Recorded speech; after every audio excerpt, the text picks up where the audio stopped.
राधे राधे। जिंदगी का सफर चैनल में आपका स्वागत है। 70 वर्षीय मनमोहन जी के घर में आज बहुत भीड़ हो रही थी।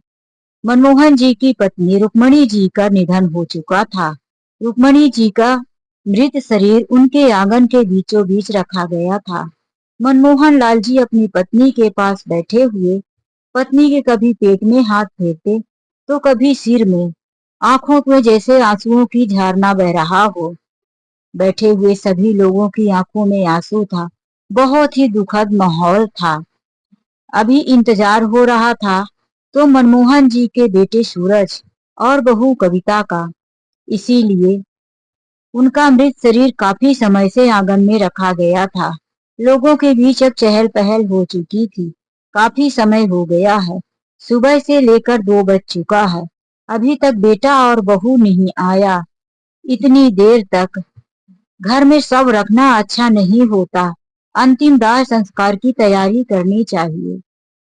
बाहर बैठे हुए सभी पड़ोसी और रिश्तेदारों ने तैयारियां तो पूरी कर ली थी, लेकिन इकलौते बेटे सूरज का इंतजार था। बेटे ने कह दिया था कि जब तक मैं नहीं आता माँ को वहां से मत उठाना। और वहीं मनमोहन जी पत्थर बने हुए पत्नी के पास बैठे थे। वह तो जैसे अब कोई निर्णय ही नहीं लेंगे। उनकी जिंदगी में अब कुछ बचा ही नहीं हो। अब तक दोपहर के 3 बज चुके। तभी बाहर किसी गाड़ी की हॉर्न सुनाई दी। कुछ लोग बाहर निकल कर देखे तो उनका बेटा सूरज और बहू कविता आ चुके थे। अंदर आते ही बहू भी चिल्लाकर रोने लगी। वहीं सूरज माँ माँ कहकर दहाड़े मारकर रोता हुआ माँ के पास आया। माँ के पास बैठकर बड़े जोर जोर से रोने लगा। माँ, तुमने तो मुझे अंतिम बार बात करने का भी मौका नहीं दिया। आखिर माँ, मुझे इतना तो मौका देती कि मैं तुम्हें हॉस्पिटल लेकर जाता, तुम्हारे पास आकर कुछ दिन रह लेता। आखिर ऐसा क्या हो गया था माँ को, जो माँ रात को सोते सोते ही दुनिया छोड़कर चली गई। किसी से बात करने का मौका भी नहीं दी। अब वहां पर मौजूद लोगों ने सूरज को संभालना शुरू कर दिया। बेटा, होनी को कौन टाल सकता है। अब देरी मत करो। रात को ना जाने रुक्मणी जी के प्राण कब पखेरु उड़ गए। सुबह से मृत शरीर को आंगन में रख हम लोग तुम्हारा ही इंतजार कर रहे थे। अब क्रियाकर्म की विधि पूरी करवाओ। सूरज तो कुछ बोल ना पा रहा था। वहीं मनमोहन जी की भी आंखों में आंसू सूख गए थे। सुबह से रो रो कर बुरा हाल हो गया था। कविता को भी कई औरतों ने मिलकर संभाल रखा था। रिश्तेदार और पड़ोसियों ने मिलकर रुक्मणी जी की अंतिम विदाई की तैयारी करवाई। मनमोहन जी ऐसे चुपचाप साथ में जा रहे थे जैसे कि वह कभी बात ही ना किए हो। उनका शरीर एक पुतला बन गया था। सूरज रोता हुआ अपनी माँ के अंतिम दाह संस्कार में गया। धीरे धीरे 2 दिन गुजर गया। मेहमानों का आना जाना लगा रहा। समय बहुत बलवान होता है। सुख हो या दुख रुकता नहीं है। इसी तरह से रुक्मणी को गए हुए आज 13 दिन बीत गए थे। घर में ब्राह्मण भोजन 13वीं की प्रक्रिया शुरू थी, लेकिन मनमोहन जी ने अभी तक किसी से बात नहीं किया। सूरज बड़े बुजुर्गों और पंडित जी के बताए हुए सारे नियमों को पालन किया। आज रुक्मणी जी को गए हुए 20 दिन हो चुके थे। मनमोहन जी की तो जैसे जवान लेकर ही रुक्मणी जी चली गई। घर में क्या हो रहा है, क्या उजड़ रहा, क्या बिगड़ रहा, इससे कोई लेना देना नहीं मनमोहन जी का। जबरदस्ती बहू और कुछ लोग मिलकर खाना दे देते। काफी जबरदस्ती के बाद थोड़ा बहुत खा लेते थे। अब रुक्मणी जी के जाने के बाद पूरा घर सूना और उदास हो चुका था। अब बहू कविता और बेटा सूरज को भी शहर जाना था। नौकरी का सवाल था। सूरज और कविता अपने पापा की ऐसी हालात को देखकर काफी परेशान थे। कविता ने कहा, पापा तो ना उठ रहे, ना किसी से बात कर रहे, यहाँ तक कि वह खाने की भी मर्जी नहीं दिखाते। हम लोग पापा को इस तरह से गांव में छोड़कर चले गए तो वह खुद से तो कुछ बनाए खाएंगे ही नहीं। फिर उनका क्या होगा। सूरज को भी काफी चिंता सता रही थी। इसीलिए सूरज ने कहा, कविता, पापा को ऐसे छोड़ना ठीक नहीं है। हम लोग अपने साथ पापा को शहर लेकर जाएंगे। पति पत्नी दोनों मनमोहन जी को शहर लेकर आ गए। ऐसा नहीं था कि मनमोहन जी शहर में पहली बार आए थे। मनमोहन जी एक हंसमुख विचार के व्यक्ति थे। वह अपने पड़ोसियों के साथ ही सामने से बातें किया करते थे, हंस हंस कर बात करते। यहाँ तक कि जब बहू और बेटा गांव में जाते तो सिर्फ उनकी ही बातें घर में गूंजा करती थी। वह इतने हंसमुख थे कि अपनी बहू को भी हंसा दिया करते थे। उन्होंने कभी अपनी बहू को बहू समझकर नहीं रखा। उसे तो कह दिए थे कि मेरा इकलौता बेटा है सूरज, और मेरी कोई बेटी नहीं, तो तुम मेरी बेटी जैसी ही हो। यह तुम्हारा अपना घर है, तुम जैसे मर्जी चाहो वैसे रहो। इतने मजाकिया थे मनमोहन जी। यही कहते कहते हंसते हुए बोल देते, अरे मैं तो तुम्हारा पिता समान हूँ, लेकिन अपनी सास रुक्मणी को यदि तुम माँ नहीं समझ सकती तो सास ही बनो। हाँ, अकेले में अगर कूट लेना तो मुझसे मत कहना। यह सुनकर पूरे घर में ठहाके मच जाते। क्या पापा जी, मैं क्यों माँ को कूट लूंगी? वह पिछले जमाने की बात थी। मनमोहन जी हमेशा हंसकर कहा करते थे, बहू, जमाना बदल गया है। पहले सास थी तो बहुत कट्टर हुआ करती थी। बहुएं डरती थी कि ना जाने ससुराल में कैसी सास मिलेगी। लेकिन अब आजकल की सास डरने लगी हैं कि पता नहीं कैसी बहू मिलेगी। कविता अपने ससुर की ऐसी फनी फनी बातें सुनकर बहुत हंसती थी। रुक्मणी जी भी हंसते हंसते थक जाती थी। वहीं सूरज भी अपने पापा की बातों को सुन वह भी हंसता और कुछ ना कुछ अटपटी बातें कह देता। घर में बिल्कुल ऐसा माहौल नहीं था कि दूसरे के घर से बेटी आई है उसे कोई संकोच या डर लगे। कविता पहले हमेशा यह सुनकर डरती थी कि ना जाने कैसा ससुराल मिलेगा, लेकिन जब से वह उस घर में आई अपने को बहुत भाग्यशाली समझती थी। मोहनलाल जी कविता और सूरज के पास शहर में आकर भी शांत रहने वालों में से नहीं थे। वह किसी न किसी बात पर हंसी मजाक शुरू ही किए रहते थे। उनके आते ही शहर का घर भी खुशनुमा हो जाता था। हंसी ठहाके की गूंज गूंजती रहती थी। कविता को बहुत अच्छा लगता था, लेकिन रुक्मणी जी और मनमोहन जी यह कहकर गांव चले जाया करते थे कि वहां भी हमारी खेती किसानी है, अपना घर है। हम यहाँ 2 कमरे के शहर में रह जाएंगे तो हमारा पुश्तैनी सब कुछ खत्म हो जाएगा। इसीलिए वह बहू बेटे के साथ कम ही रहा करते थे। लेकिन आज पत्नी के जाने के बाद ना मनमोहन जी को खेती किसानी की चिंता थी, ना उनके पुश्तैनी मकान और गृहस्थी की।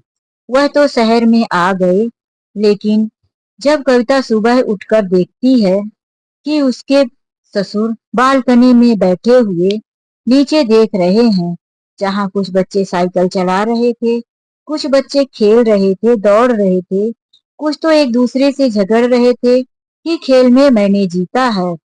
मनमोहन जी की नजरें तो बच्चों की तरफ थी, लेकिन उनका दिमाग कहीं और था।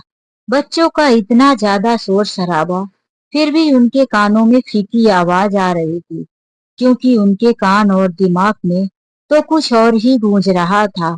वह तो रुक्मणी जी की ख्यालों में ही खोए हुए थे।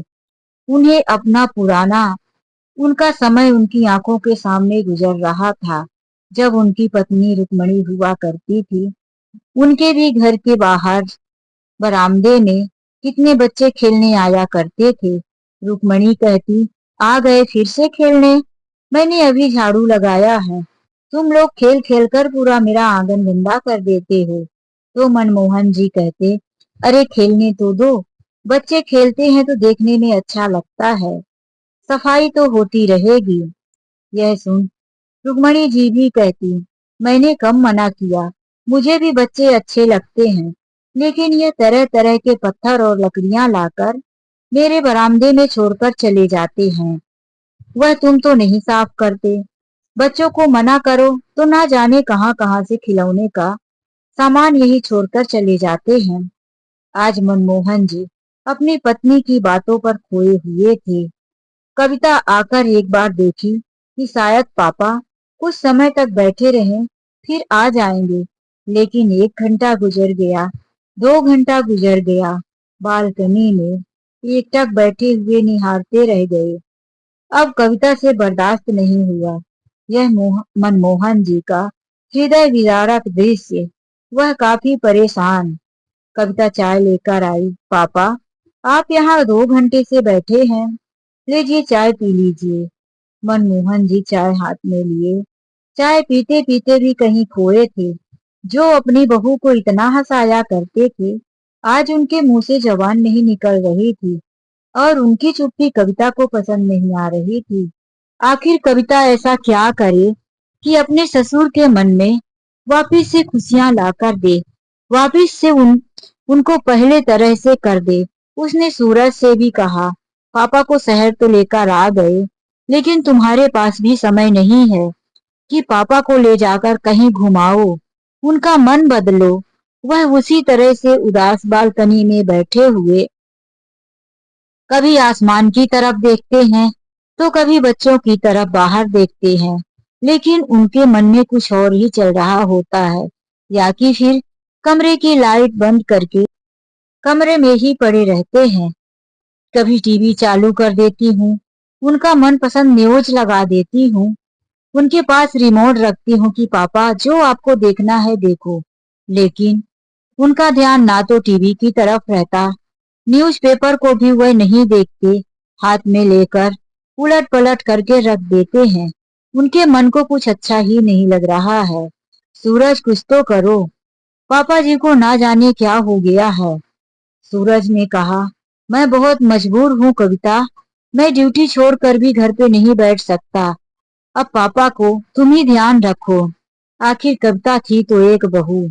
जब तक पापा हंसी मजाक किया करते थे तो कविता की भी हिम्मत बढ़ जाती थी सामने से 2 शब्द कहकर हंसाने की। लेकिन अब वह अपनी मर्यादा को कैसे लांघ कर ससुर को जबरदस्ती हंसाए। उसे भी अच्छा नहीं लगता था कि कुछ भी हो, भले ही पापा मुझे बेटी की तरह मानते हैं, लेकिन हूं तो मैं एक बहू ही। वह काफी परेशान थी कि पापा को कैसे ठीक किया जाए। फिर उसको याद आया कि जब पापा गांव में रहा करते थे तो पापा को गणित पढ़ाने का बहुत शौक हुआ करता था। वह सूरज को इतना बड़ा होने के बाद भी गणित के कुछ ना कुछ सवाल दे दिया करते थे। सूरज, लो मेरा सवाल हल करके दो। सूरज काम में होता तो भी कहता, पापा मानने वाले नहीं हैं। जब तक मैं पापा के इन सवालों का हल करके नहीं दूंगा तो वह मेरे पीछे ही पड़े रह जाएंगे। कविता ने देखा था कि जब वो शुरू शुरू में ब्याह कर आई थी तो अड़ोस पड़ोस के कुछ बच्चे उनसे गणित पढ़ने आया करते थे और मनमोहन जी कभी किसी बच्चे से फीस नहीं लिए। मनमोहन जी का कहना था कि मैं भले ही किसान हूँ, मैंने भले ही 12वीं के बाद की पढ़ाई नहीं की, खेती किसानी और घर गृहस्थी में लग गया, लेकिन जब तक मैं 12वीं पढ़ा मैं गणित में सबसे अच्छे नंबरों में पास होता था, स्कूल में सबसे अच्छा स्टूडेंट था। यही बात कविता को याद आ गई और उसने मन में ठान लिया कि अब मैं अपने ससुर के साथ कुछ ऐसा करूंगी कि उनको इस हालात से बाहर निकलना ही पड़ेगा। कविता ने एक दिन अपने मोहल्ले के 2-3 बच्चों को कह दिया कि तुम लोग मेरे घर पढ़ने आओ, मेरे ससुर बहुत अच्छा पढ़ाते हैं। फ्री में पढ़ने का नाम सुनकर कुछ गरीब बच्चे तैयार ही हो गए। शाम को जब 5 बज रहे थे, मनमोहन जी बालकनी पर बैठे थे, तभी 3 बच्चे घर पर आ गए।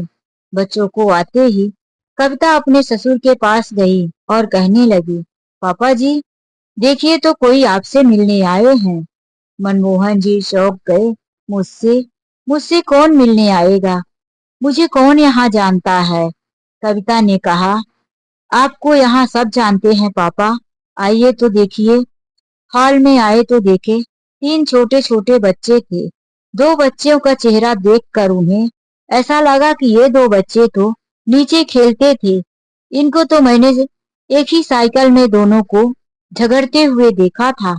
मनमोहन जी उनके हाथ में बुक और पेन देखकर बोले, ये सब क्या है बेटा? मुझसे क्या काम है? बच्चों ने कहा, अंकल जी, हमें आपसे गणित पढ़ना है।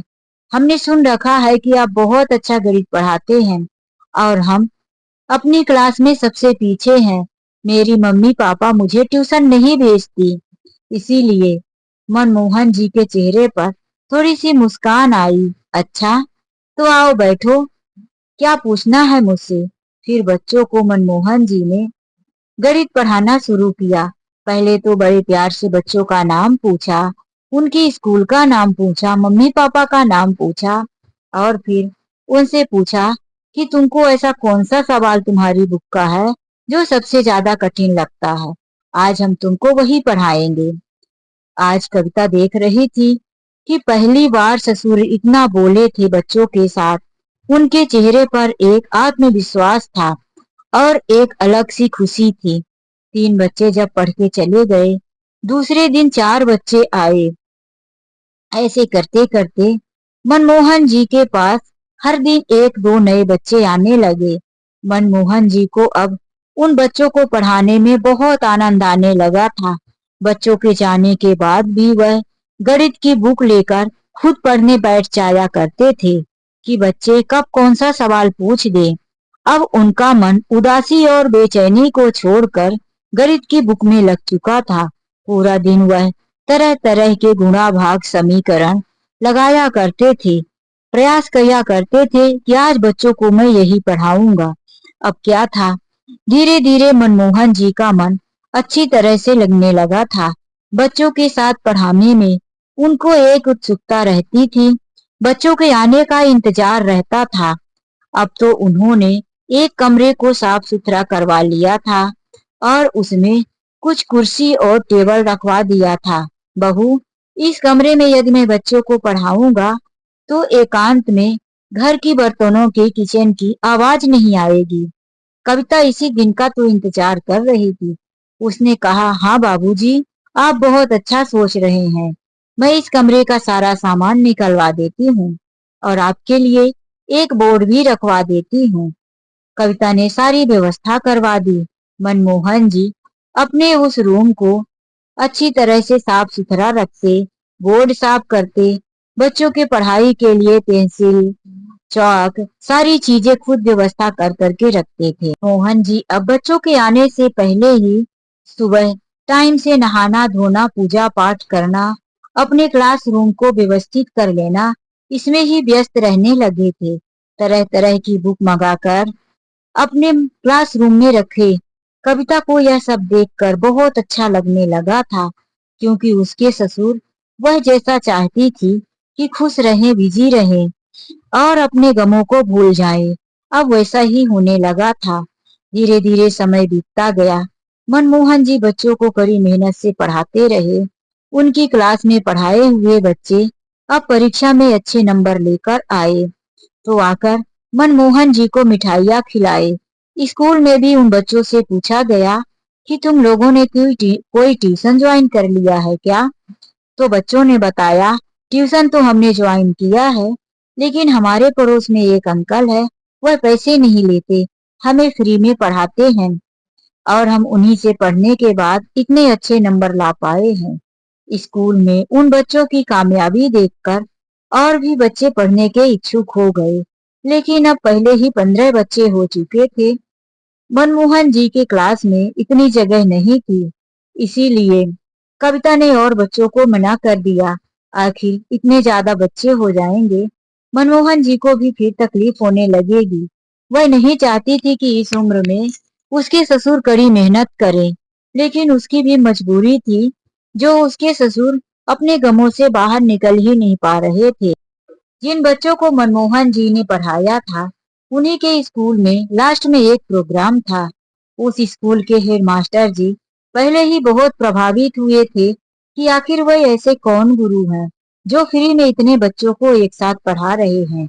उन्होंने उन बच्चों से कहा कि बच्चों, तुम अपने उन शिक्षक को बुला कर लाओ जिन्हें तुम लोगों को फ्री में पढ़ाए। हम सब मिलकर उनका मुख्य अतिथि के रूप में स्वागत करेंगे। यह सुनकर बच्चे बहुत खुश हुए और आकर कहने लगे, दादाजी, आप हमारे स्कूल में चलिए, हमारे स्कूल के हेड मास्टर जी आपका स्वागत करेंगे, आपको मुख्य अतिथि के रूप में स्टेज पर ले जाएंगे। मनमोहन जी कहने लगे, बेटा यह सब मेरे साथ पहली बार हो रहा है, मुझे काफी घबराहट हो रही है, मैं कैसे बोल पाऊंगा, मैं तो आज तक कभी किसी स्टेज पर नहीं गया। बच्चे जिद करने लगे, नहीं दादाजी आपको आना ही होगा, हमारे हेडमास्टर साहब ने आपको बुलाया है। कविता फिर सामने आई और अपने ससुर को हिम्मत देने लगी, पापा जी आपने इतना अच्छा काम किया है जो कि कोई टीचर नहीं कर सकता था, इतने अच्छे से आपने बच्चों को पढ़ाया, बस आपकी दो चार सरल भाषाएं ही देख लीजिएगा पूरे स्कूल के मास्टरों का दिल जीत लेगी। चलिए मैं भी आपके साथ हूँ। अब फिर से मनमोहन जी को एक बार हिम्मत मिल चुकी थी, वह अपनी बहू के कहने पर स्टेज पर पहुंच गए। आज उनका मुख्य अतिथि के रूप में स्वागत करना था। उन्हें स्टेज पर बुलाया गया, फिर उनको फूलों की माला पहनाई गई। माला पहनाते ही सारे बच्चे तालियां बजाने लगे। पूरा स्कूल का मैदान तालियों की गड़गड़ाहट से गूंज उठा। यह देखकर मनमोहन जी की आंखों में आंसू आ गए।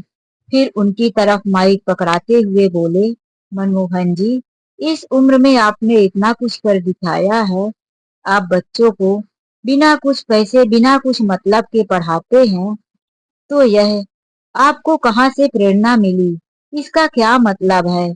जहाँ आज के समय पर लोग फ्री में किसी को सलाह भी नहीं देते, वहीं आप बच्चों को इतनी शिक्षा दे रहे हैं, मेहनत कर रहे हैं, आखिर इसकी वजह क्या हो सकती है। मनमोहन जी हाथ में माइक लेते हुए कहने लगे, मेरा नाम मनमोहन लाल है, मैं एक छोटे से गांव से हूँ। यहाँ पर सभी गुरुजनों को मैं नमस्कार करता हूँ और सभी बच्चों को दिल से आशीर्वाद देता हूँ। एक बार फिर से तालियां गूंज उठी। मनमोहन जी ने कहा, ना मैं कोई टीचर था और ना हूँ, मैं तो एक साधारण किसान था। मेरे जीवन में एक ऐसा समय आया कि मैं पेड़ से गिरे हुए पत्ते की तरह टूट कर सूख चुका था। मुझे यह जिंदगी बोझ लगने लगी थी। मैं यह सोचकर घबरा जाता था कि मुझे और कितने दिनों तक जीना होगा। लेकिन मेरे जीवन में एक ऐसी स्त्री आई जो मेरी बहू होकर मुझे माँ की तरह प्रेरणा दी। मेरी बहू ने मुझे जीना सिखाया, जिस तरह से एक माँ अपने बच्चों को शुरुआती में जीना और बोलना सिखाती है, दुनिया के सारी सांसारिक क्रियाओं का वह उसे ज्ञान देती है। उसी तरह से मेरी बहू मेरी माँ बनकर मेरे टूटे हुए दिनों में मेरा साथ दी, वह आगे बढ़कर मुझे जीने की प्रेरणा दी। बस उसी की वजह से मैं इन बच्चों के साथ मिलकर खुश रहने लगा और मुझे थोड़ा बहुत गणित पढ़ाने का ज्ञान था और मेरा शौक भी था, लेकिन मैं अपनी मजबूरी और घर की जिम्मेदारियों की वजह से ज्यादा यह नहीं कर पाया था। आज जब मेरी बहू ने मेरा साथ दिया, मेरा हौसला बढ़ाया और कहा, बाबूजी आप बहुत अच्छा कर सकते हो, यह बच्चे आपके साथ पढ़ना चाहते हैं, जब आप अपने बेटे को पढ़ाकर इतना होनहार बना सकते हो तो इन बच्चों को क्यों नहीं। मैं अपनी बहू की बात मानकर पढ़ाने लगा, किसी लालच और न ही किसी स्वार्थ में। मैंने निस्वार्थ बच्चों के साथ मिलकर पढ़ाया, बल्कि इन बच्चों के साथ मुझे बहुत लाभ हुआ। बच्चों के साथ मैंने हंसना सीखा, बातें करना और अपने गमों को भुला दिया। बस यही मेरी इनसे फीस हुई। इतना कहकर वह हाथ जोड़कर बच्चों की तरफ देखकर कहने लगे, धन्यवाद बच्चों, और फिर माइक पकड़ा दिया। अब फिर से तालियों की गड़गड़ाहट गूंज उठी थी। वहां पर बैठे हुए सभी लोगों की आंखों में आंसू था। कविता जो साथ में गई थी, सबकी नजरें कविता की तरफ थी। सबके मन में यही बात चल रही थी, बहू हो तो ऐसी। सबने खूब तारीफ की कविता की। तो दोस्तों, यह कहानी आप लोगों को कैसी लगी, लाइक और कमेंट करके जरूर बताएं। चलिए मिलते हैं ऐसी एक नई कहानी के साथ। आज के लिए बस इतना ही। राधे राधे, जय श्री कृष्णा। जिंदगी के सफर चैनल में यदि पहली बार आए हैं तो चैनल को सब्सक्राइब करना मत भूलिए। और वीडियो अच्छी लगी हो तो प्लीज जाने से पहले लाइक कर लीजिए।